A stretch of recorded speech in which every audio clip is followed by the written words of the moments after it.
You ask Tiger to calculate. This deals with linear inequalities with one unknown.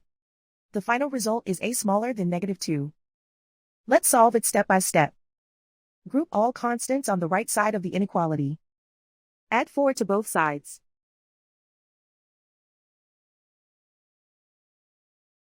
Simplify the arithmetic.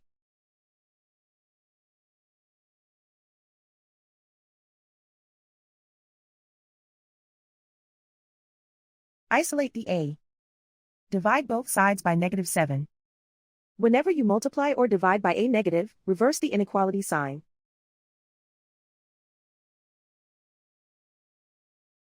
Cancel out the negatives.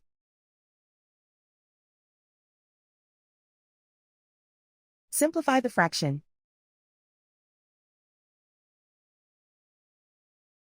Move the negative sign from the denominator to the numerator.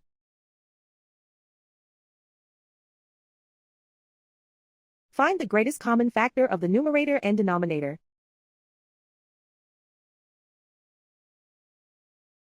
Factor out and cancel the greatest common factor.